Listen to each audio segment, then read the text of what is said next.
며칠 전에 뉴스를 보니까 미국의 그 항공모함의 함장이 이 코로나19로 이 항공모함 내에서 이 감염 확산이 일어나자 그걸 막기 위해서 SOS를 요청했다가 그것 때문에 해임당한 그런 뉴스가 났었습니다. 지금도 계속 나오고 있더라고요. 자, 그런데 여러분, 함장이 배에 있는 승조원 가운데 이 전염병이 돌고 있으니까, 그러니까 구해달라는 SOS를 친 것이 왜 이렇게 문제가 되느냐 하는 거예요. 이게 왜 문제가 되느냐. 그런데 내용을 보니까 문제가 되겠더라고요. 우선 그 내용이 뭐냐면 그 SOS 내용이 너무 적절하지 못했다 하는 거예요. 그러니까 그냥 위험하다 정도가 아니라 거의 분위기가 뭐냐면 이러다 우리 다 죽습니다. 빨리 배에서 내리게 해 주십시오 라고 하는 어떤 그런 내용이기 때문에 그래서 좀 문제가 되는 거예요. 그리고 또 한 가지 뭐냐, 이 사람이 그 SOS를 이메일로 보냈는데 그 이메일을 갖다가 해군 본부에다만 보낸 것이 아니라 그 주변에 자기가 말할 수 있는 사람들 거의 대부분에게 다 보냈어요. 그러다 보니까 이것이 그대로 언론에 다 유출이 됐고, 그러면서 이것이 해군의 어떤 위상을 떨어뜨리는 것이 되었다라고 봐서 그래서 함장은 해임을 당하게 된 것이죠. 자, 그런데 저는 이 다른 각도에서 볼 때 이 함장의 그 행동이 이해가 되었습니다. 그리고 오늘 아침 뉴스를 보니까 그 함장이 물러갈 때 그 배에 있는 승조원들은 다 박수를 치면서 위대한 함장이었다고 그렇게 말을 했다고 하니까, 그 다른 각도에서 보면 이 함장의 어떤 그런 그 행동이 이해가 되는 거예요. 밖에서 볼 때는요, 그 항공모함은 그야말로 항공모함입니다. 승조원이 5천 명이 넘는 그런 큰 배, 그런 거기 때문에 그 안에서 코로나19 감염자들이 한 100몇십 명 나왔다고 그래서 그렇게 난리를 치겠느냐라고 말할 수 있을지 모르겠지만, 그 내부에서는요 다른 시각이에요. 그 내부에서는요 배라는, 어쩌면 그 내부에서는 감당할 수 없는 두려움에 모두가 빠졌을 수가 있다는 것이죠. 배라는 그 어떤 그런 제한적 공동체 안에서 정말 감당할 수 없는 두려움, 즉 패닉에 빠져 있어서 그래서 그렇게 한 것이다. 왜냐하면요, 아무리 커도 항공모함도 배는 배니까. 그러다 보니까 그 함장이 그렇게 과잉된 행동을 할 수밖에 없었을 것이다 라고 이해가 되는 거예요. 오늘 제가 말씀을 코로나19로 난리가 난 항공모함 이야기로 시작하는 이유는요, 어쩌면 그것이 그 항공모함의 그 어떤 이 상황이 지금 이 우한 코로나, 즉 코로나19로 고통받고 있는 우리 이 사회, 그리고 그 가운데 있는 우리 인생과 동일하기 때문에 그렇습니다. 그래요, 배라고 하는 것은 일종의 공동체입니다. 그런데 그것은 특별히 이 공동체가 가지고 있는 요소들 가운데 두 가지가 아주 두드러진 그런 공동체가 바로 배라는 공동체예요. 하나가 뭐냐? 그것은 바로 한계 앞에 무력하다는 것입니다. 한계 앞에 무력하다 하는 거예요. 특별한 일이 없으면 그런 대로 잘 갈 수 있어요. 특별한 일이 없으면 그런 대로 안전합니다. 사람들은 다 그렇게 생각한다는 것이죠. 하지만 풍랑이 치거나, 그리고 지금 여기 이야기처럼 정말 그 내부에서 전염병이 돌게 되면요, 그 배는 대책이 없습니다. 방법이 없어요. 정말 한계 앞에 너무나 무력한 것, 이것이 바로 배라는 공동체의 특성이에요. 배는 사실은 모든 공동체가 다 갖고 있는 바로 이 한계 앞에서 너무 무력한 것을 너무나 두드러지게 극명하게 보여주는 것, 그것이 바로 배라는 것입니다. 이게 첫 번째예요. 그리고 두 번째로 또 한 가지, 이 배라는 것은요 공동 운명체라는 것입니다. 배가 보여주고 있는 또 하나의 뚜렷한 특징, 그것은 바로 공동 운명체라는 것. 배는요, 그 배에 타고 있는 사람들이요, 잘못하면 죽으면 다 같이 죽는 거예요. 일부는 살고 일부는 죽고, 이게 아니라 죽으면 다 같이 죽는 거예요. 아주 절박한 공동 운명체라는 특징을 너무나 잘 보여주고 있습니다. 그래서 선상 공동체란 말도 있고요. 그래서 같은 배를 탔다 이런 말을 쓰기도 하는 거예요. 그게 바로 배입니다. 그래요. 공동체는 그것이 제대로 된 공동체라고 한다면요, 그야말로 운명 공동체입니다. 그 가운데 한 개인이 다른 사람과 상관없이 말이죠, 자기 자신만의 방식으로 자기 자신만을 위해서 혼자 살 수 없는 게 바로 공동체입니다. 그러므로 공동체를 위협하는 가장 위험한 생각은 뭐냐? 이기주의, 자기만 생각하는 거예요. 다른 사람은 어쩌든 간에 나 혼자 내 멋대로 그냥 하고 싶은 대로 살겠다라고 하는 그 생각이 공동체 전체를 위험에 빠뜨리는 가장 나쁜 생각이 되는 것이죠. 이번 코로나19가 그걸 너무나 잘 보여준 거예요. 우리는요, 서로 이렇게까지 연결되는지 몰랐잖아요. 한 사람이 아프면 그 사람만 아픈 게 아니잖아요. 우리가 다 아플 수 있는 거 아닙니까? 내가 아프면 다른 사람이 피해를 줄 수 있는 거 아니에요. 이것이 바로 이 코로나19가 보여주고 있는 바로 이 운명 공동체라는 특성이에요. 배는 바로 그런 공동체의 어떤 그런 특성, 즉 운명 공동체라는 특성을 너무나 극명하게 두드러지게 보여주는 그런 것이다, 그런 겁니다. 자, 그러므로 인생은 뭐냐? 인생은 배를 타고 가는 항해와도 같은 것이다 라고 말할 수 있습니다. 인생은 배를 타고 항해하는 것과 같다. 결국 인생은 공동체 속에 살아가는 거기 때문에 배를 타고 항해하는 것과 같다. 인생을 묘사하는 여러 가지 묘사들 가운데서 이 항해라는 것 같이 정말 인생의 어떤 이야기를 절절하게 묘사한 것이 거의 없다고 말할 수 있을 만큼 이 항해는 인생에 대한 많은 것을 이야기해 줍니다. 바로 그래서 오늘 말씀, 이 요한복음 6장의 이야기가 성경에 있는 것입니다. 왜냐하면요, 이 요한복음 6장의 이 갈릴리 호수에서 있었던 풍랑 만난 배의 이 이야기는요, 우리 예수님께서 제자들에게 너무나 중요한 메시지를 주기 위해서 어쩌면 일부러 만드신 이야기이기 때문에 그렇습니다. 그저 어쩌다 보니까 풍랑이 일어났고 그래서 생긴 사건 아니에요. 말씀을 보면 알 수 있지만 우리 주님께서 의도적으로 만드신 상황과 그리고 그 상황을 통해서 주시는 메시지, 이게 바로 이 말씀이에요. 그러니까 이것은요, 다른 말로 하면요, 지금 이 코로나19로 고통받고 있는 풍랑 맞은 선상 공동체와 같은 바로 우리 모두에게 주시려고 우리 주님께서 준비하신 바로 그 메시지다라고 말할 수가 있는 것입니다. 자, 그 내용이 어떻게 된 것인지를 함께 보도록 하겠습니다.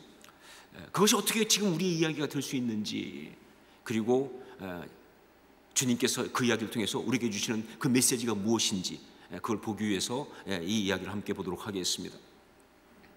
오늘 말씀 내용은 이렇습니다.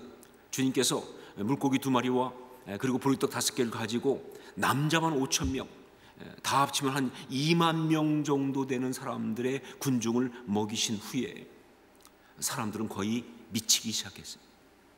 성경에 나온 그대로 표현들을 보더라도 거의 미치기 시작했어요. 성경의 표현을 보면 어떻게 나왔냐면요, 억지로라도 예수님을 잡아서 왕으로 삼으려고 할 정도로 사람들이 막 그냥 흥분한 거예요. 이건 메시아다. 그래서 억지로라도 예수님을 잡아서 왕으로 세우려고 할 정도로 그렇게 흥분한 거예요. 자, 이런 분위기 속에 있을 때 예수님은요, 거기서 군중들은 제쳐놓고 제자들에게만 관심을 집중하기 시작했어요. 거기에 그냥 같이 왔다 갔다 하는 것이 아니라 그 상황 속에서 제자들에게만 관심을 주고, 그러면서 그들에게 꼭 필요한 정말 잊을 수 없는 그러한 교훈을 주기 위해서 세팅에 들어가기 시작한 거예요. 그게 오늘 말씀이에요. 우리 15, 16절 말씀을 함께 읽겠습니다. 15, 16절 같이 읽습니다. 그러므로 예수께서 그들이 와서 자기를 억지로 붙들어 임금으로 삼으려는 줄 아시고 다시 혼자 산으로 떠나가시니라. 저물매 제자들이 바다에 내려가서, 여기 이 내용을 갖다가 마태복음 14장 22절을 가지고 참조해서 보니까 이렇게 재구성됩니다. 예수님은요, 그런 무리를 피해서 혼자 산으로 가시면서, 그러면서 제자들에게는 먼저 가버나움으로 가라고, 즉 먼저 배를 타고 가버나움으로 가라고 말씀하신 거예요. 당신은 산으로 피하시면서, 그러면서 제자들에게는 먼저 배를 타고 가버나움으로 가라 이렇게 하신 거예요. 제자들은요, 처음에 그게 무슨 말인지 알아들을 수가 없었어요. 왜 이러시는지 말이죠. 왜 주님께서 자기들만 먼저 가라고 하시는지, 자기들이 주님만 놔두고 어떻게 혼자 갈 수 있는지 말이죠. 이렇게 어리둥절한 상태로 있다가 그러다가 날이 저물기 시작한 거예요. 여기서 이 날에 대한 얘기하면요, 오병이어의 역사가 일어난 시간은요 저녁 무렵이었습니다. 유대인들이 달력을 따지면 초저녁입니다. 초저녁은 보통 3시에서 6시 사이를 말합니다. 그때 오병이어의 기적이 일어났어요. 그리고 나서 그 다음에 나오는 저물매라고 하는 이것은요 유대인들이 말하는 둘째 저녁입니다. 그것은 6시부터 해가 질 때까지, 바로 그 시간이 된 거죠. 그 시간이 되니까 그들은 해가 져가니까 어쩔 수 없이 일단 배를 타고 갈릴리 호수로 나간 겁니다. 뭐 주님께서 가라고 했으니까 당신이 어떻게 오실 방법이, 당신이야 어떻게든지 오실 방법이 있겠지.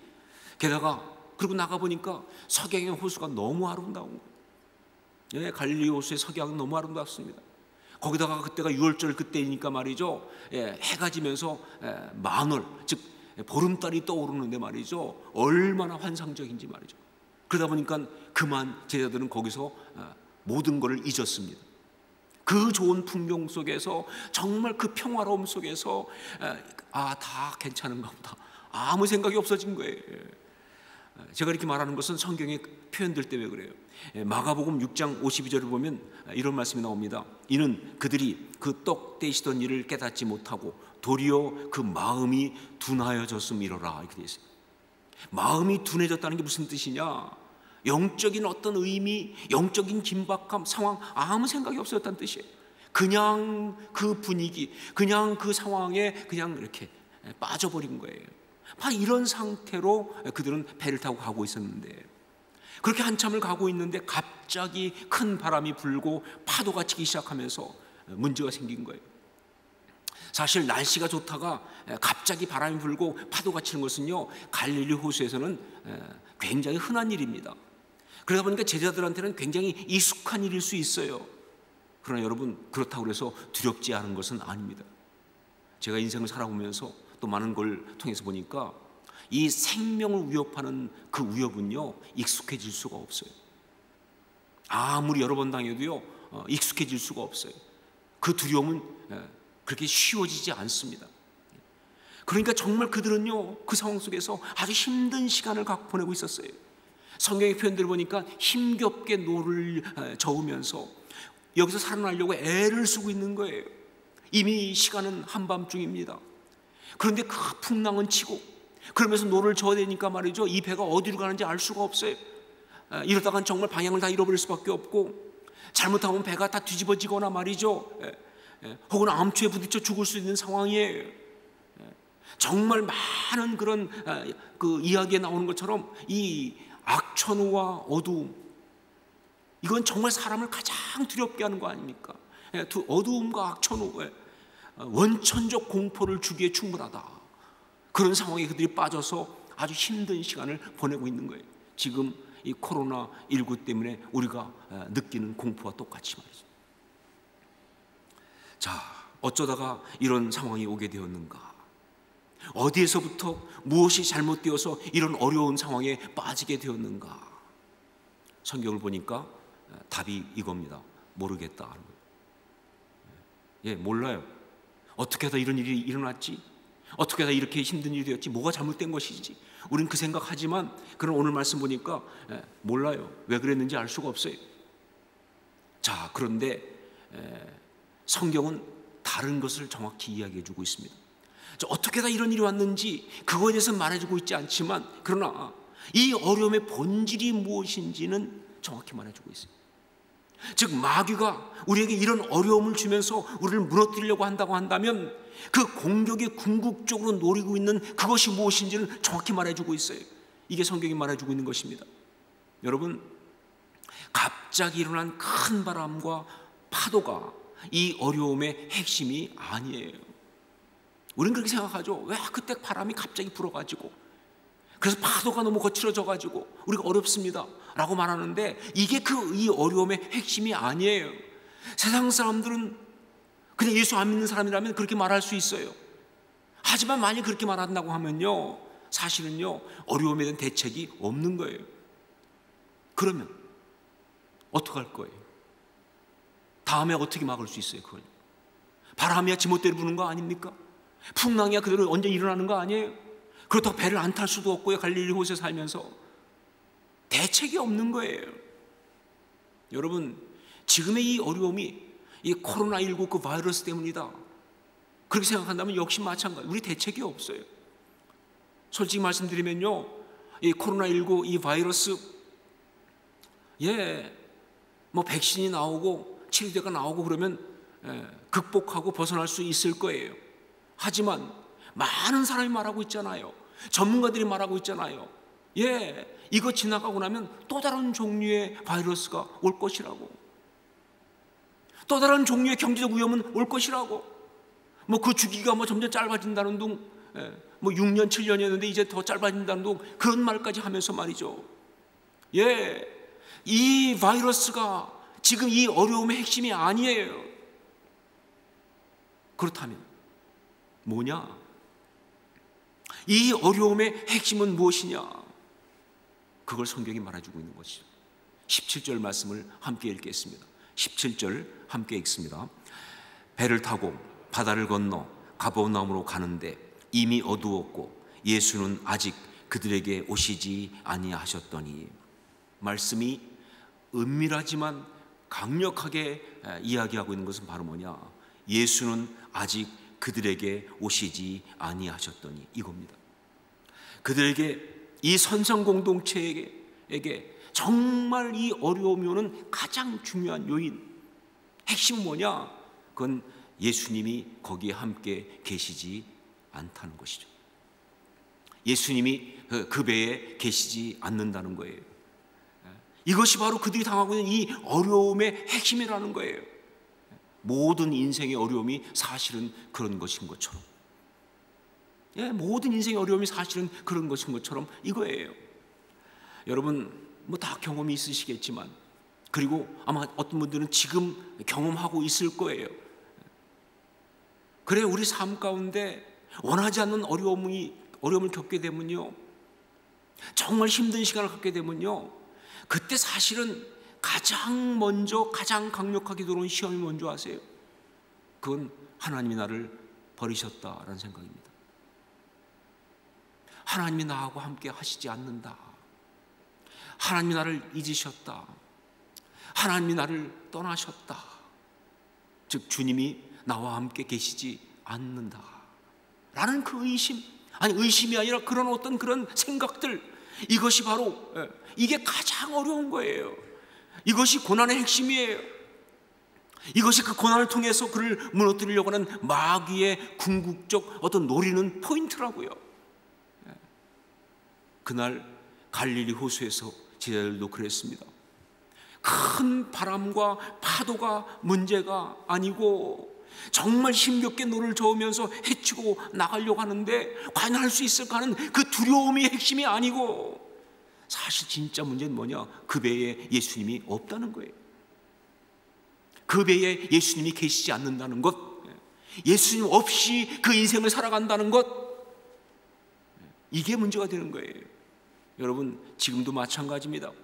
이 우한 코로나, 즉 코로나19로 인해서 원치 않은 고난을 겪으면서 일상의 생활을 다 포기해야 되는 그런 어려움을 겪고 있고, 그리고 다가오는 이 경제적 어떤 건 어려움에 대한 어떤 그것들은요, 정말 예측도 할 수 없을 만큼 정말 힘들고 우리를 두렵게 하는 그런 것이지만, 이런 상황 속에 있는 우리 신앙의 사람들에게 진짜 무서운 싸움은요, 그런 상황적 어려움이 아니에요.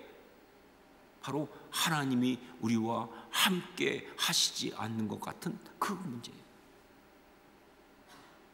하나님이 우리와 함께 하시는가? 이 고난의 현장 속에 우리 주님이 계시는가? 이게 중요한 포인트예요. 상황이 아무리 어려워도요, 이 고난의 현장에 우리 주님이 함께 계시면 고난은 아닙니다. 상황이 별거 아니어도요, 여기 주님 안 계시면요, 우리 이 고난 못 이겨요. 이게 포인트예요. 이것이 바로 이 모든 두려움의 핵심이고, 이것이 바로 우리의 마음이 무너지는 이유가 된다는 것이죠. 그러므로 이런 고난을 이기는 처방도 분명합니다. 이런 고난을 이기는 그 방법도 분명합니다. 그건 바로 뭐냐? 주님을 그 풍랑 만난 배 한가운데로 모셔드리는 것, 그거예요. 예, 다른 거 없어요. 주님을 그 풍랑 만난 배 한가운데로 모셔드리는 것, 이게 답이에요. 이것밖에 없어요. 주님을 그 풍랑 만난 배 한가운데로 모셔드리는 것, 그것입니다. 예, 바람이 잠잠해지고 파도가 그쳐야 끝나는 이야기가 아니에요. 그래서 이길 수 있는 게 아니에요. 코로나19가 잠잠해지고 경제가 다시 살아나면 해결될 문제가 아니에요. 그 모든 것에서 앞서서 말이죠, 주님을 우리 이 고난의 상황, 이 어려움의 상황, 이 인생 한복판으로 모셔드려야 되는 바로 그런 이야기라고요. 그래야 이건 이기는 거예요. 그래야 우리가 이 모든 걸 극복하는 거예요. 이게 답입니다. 이게 처방입니다. 이게 바로 신앙입니다. 그러면 어떻게 주님을 모셔드릴 수 있는가? 이 풍랑 만난 배 한복판에 주님을 모시기 위해서는 구체적으로 무엇을 어떻게 해야 하는가? 그것은요, 그날 그때 제자들이 했던 그 영적인 체험을 우리도 동일하게 해야 합니다. 이거는요, 상황과 역사가 아무리 바뀌어도 전혀 다르지 않는 동일한 거예요. 그날 그 갈릴리 호수에서 제자들이 했던 그 영적인 체험을 우리도 동일하게 해야, 그래야 된다는 것이죠. 정말 우리가 이 인생이라는 항해를 하면서 정말 어떤 당하는 많은 그 고난과 어려움 속에서 승리하고 아름답게 가려면 반드시 해야 될 바로 그 체험, 그 체험을 해야 한다는 것이죠. 우리 19절로 21절 말씀을 함께 읽겠습니다. 19절 21절 같이 읽습니다. 제자들이 노를 저 12월이쯤 가다가 예수께서 바다 위로 걸어 배 가까이 오심을 보고 두려워하거늘 이르시되 내니 두려워하지 말라 하신대 이에 기뻐서 배로 영접하니 배는 곧 그들이 가려던 땅에 이르렀더라. 풍랑 가운데 벗어나 보려고 애를 쓰고 있는 제자들에게 주님이 나타나셨습니다. 자, 그런데 마가복음 표현을 보면요, 재미있는 표현이 나와요. 뭐냐? 바다 위로 걸어서 그들에게 오사 지나가려고 하시매, 이런 표현입니다. 예수님이 오셨는데 배로 그냥 바로 들어오신 것이 아니고 가까이 오긴 왔는데 지나가려고 하셨다, 그 말입니다. 무슨 얘기예요? 이 고난당하고 어려운 가운데서 막 애쓰고 있을 때 그때 예수님이 그냥 바로 그 배로 그냥 들어오시는 게 아니라는 거예요. 그런 일이 있는 게 아니라는 거예요.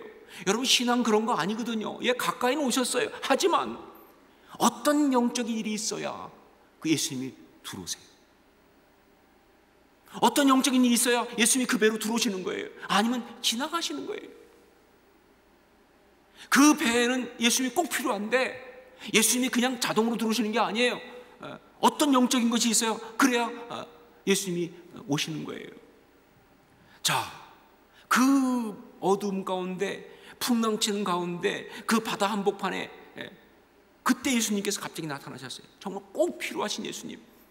그런데 그때 예수님은요, 예수님이 나타나셨는데 그런 예수님을 본 제자들의 반응은 의외입니다.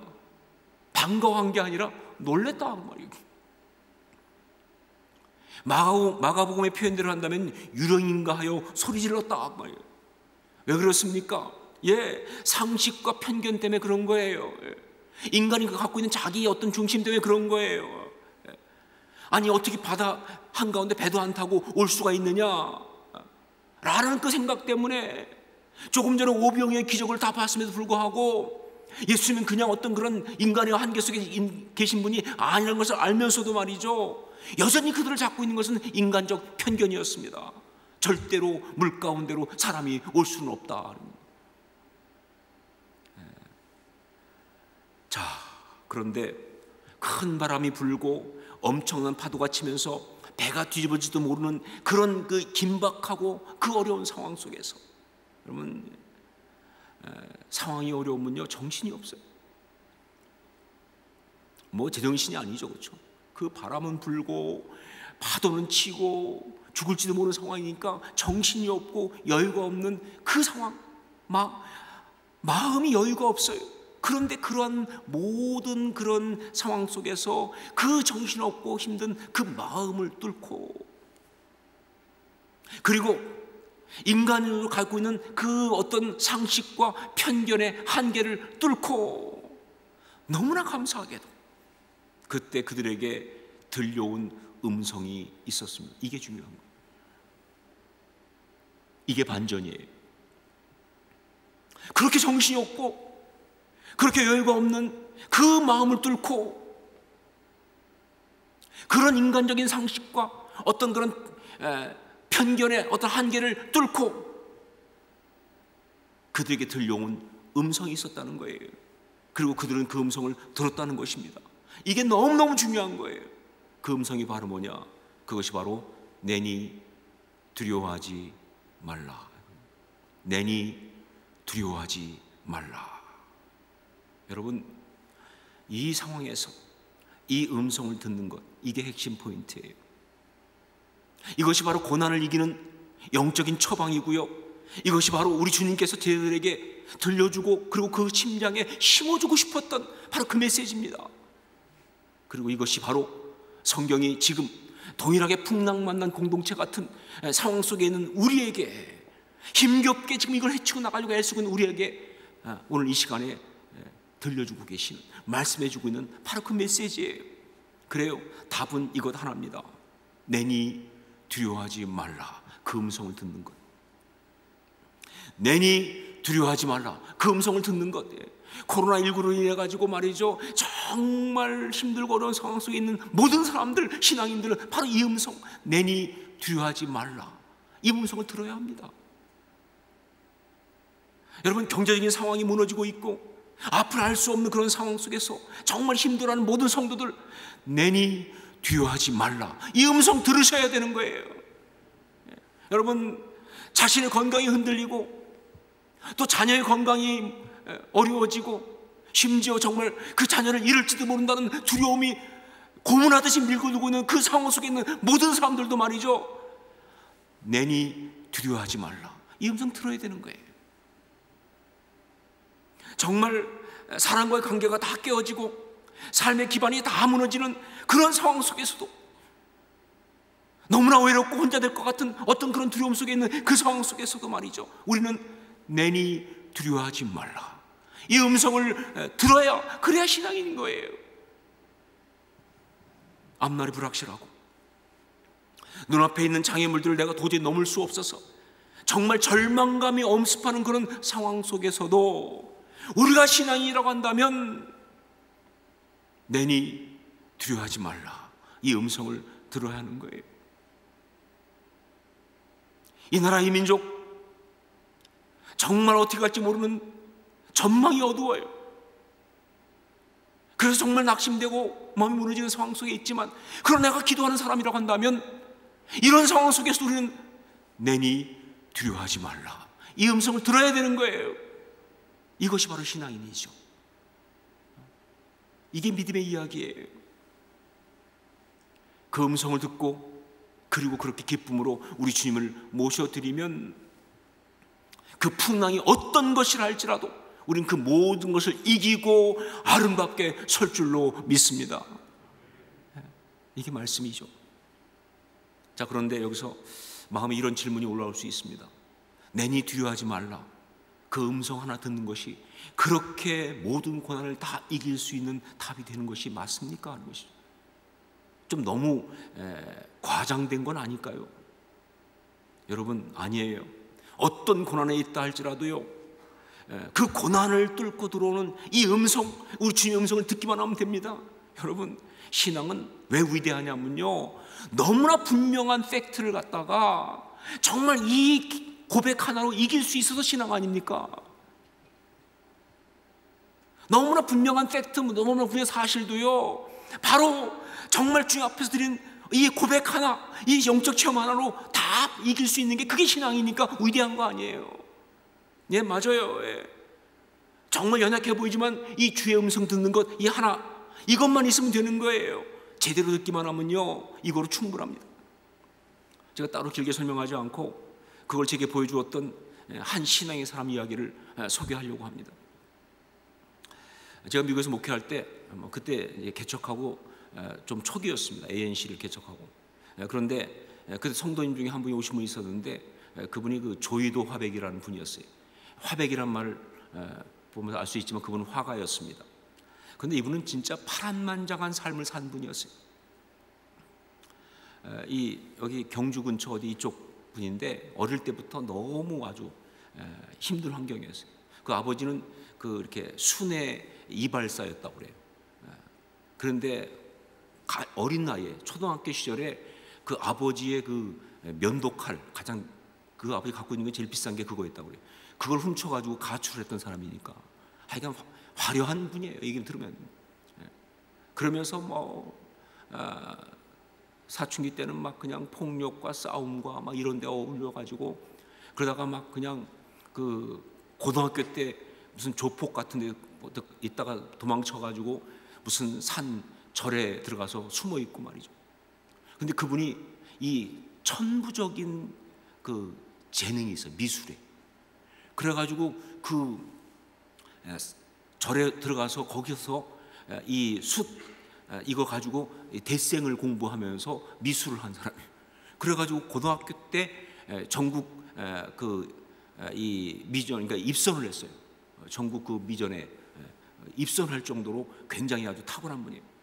그래서 미술을 정말 이 천부적 재능으로 그리는데, 그런데 한 번도 미술 교육을 받아본 일이 없어가지고 또 전문가들을 볼 때는요 고개를 절레 흔들어요. 구도도 안 맞고 뭐 이거 뭐 기본이 안 돼 있다는 거예요. 아주 하여간 파악이 힘든 분이에요. 신앙적으로도요 좀 아주 헷갈리는 분이에요. 열심히 교회도 나오고 그러는데 그런데 한밤중에 술 먹고 나면 꼭 저한테 전화를 해요. 그래가지고 막 주정을 저한테 합니다. 아주 목사 괴롭히기가 취미예요. 그리고 또 그냥 교회당을 생활하면서도 뭐 담배를 영 못 끊는 게 아니라 안 끊어갖고 많은 사람이 시험 들게 하고 말을 뭐 그냥 막 하세요. 말을 막 해. 그래가지고 이거 정말 신앙이 없는 거 아니냐 싶은데, 그런데 제가 볼 때는 정말 신앙의 사람이었던 건 분명합니다. 이분이 얼마나 특이한지요. 처음에 이분이 저희 교회 올 때는 그때 한동안 교회 생활을 안 하고 있었어요. 그래가지고 그때 그 교회 교인 중에 한 분이 그분한테가 전도를 했는데 우리 교회 와보라고 그랬더니 그분이 제일 먼저 물어본 게 뭐냐면요, 이걸 물어봤어요. 그 교회 목사가 배가 나왔느냐 이걸 물어봤어요. 하도 의아해가지고 글쎄 뭐 우리 목사님 배가 그렇게 나온 것 같지 않은데, 그런데 그 왜 물어보느냐 그랬더니 하는 얘기가 뭐냐면 이분이 그 먼저 교회에서 교회를 떠난 이유가 뭐냐, 그 교회 목사님이 좀 배가 좀 나오신 분이었어요. 근데 그걸 보고는 이분이 목사님 앞에 가서 딱 얘기한 게, 목사님 목회하려면 배부터 넣으세요. 그 목사님 왜 그러냐 그랬더니 아니 생각해보라고, 예수님이 십자가를 지고 골고다 올라가시는데 배가 이렇게 나와 있으면 그림이 되냐고, 이게 그림이 안 되지 않느냐. 그리고 그냥 막 하다가 교회를 떠나버린 사람이에요. 그러니까 이 양반이 이제 새로운 교회 오면서 제일 먼저 따진 건 설교가 좋으냐 이게 아니고 배가 나왔느냐 이거예요. 그래서 하여간 그분이 여하튼 저희 교회를 왔는데 그 다음부터요 제가 그분 때문에 밥을 제대로 못 먹었어요. 그냥 밥 먹다가 그분 얘기 생각나면 그냥 수저를 내려놓을 수밖에 없는 아주 그런 분이에요. 이분이 정말 신앙인으로서의 경계를 거의 무시하는 그런 스타일이고, 그래서 정말 신앙인이 맞는지 아닌지 뭐 그렇게 헷갈리지만, 그러나 이분이 정말 신앙이라는 걸 확신하는 것은요, 뭐 그분이 뭐 성화를 나중에 그리고 뭐 그래서가 아니라 제가 그분의 간증을 들었고 알기 때문에 그렇습니다. 이분이 오셔서 얼마 안 돼서 제가 요한복음 설교할 때 요한복음 6장 오늘 말씀을 들으면서 바로 이 말씀, 내니 두려워하지 말라를 정말 제가 기억하는 한 말씀을 제대로 받은 사람 중에 정말 가장 놀라운 사람처럼 받으셨어요. 말씀으로 은혜 받는다는 것이 무엇인지 그냥 받으신 거예요. 내니 두려워하지 말라. 알고 봤더니요, 이분은요 사실은 두려움이 많은 사람이었어요. 그래서 그렇게 소리 지르고, 그래서 그렇게 아각대고, 그래서 그렇게 사람들을 공격하고, 그래서 그렇게 그냥 막 룰을 깨고 막 그냥 일탈하고 그랬던 거예요. 너무 두려움이 많아서, 너무 불안하니까. 그런데 그날 그 말씀이 그대로 들어온 거예요. 내니 두려워하지 말라.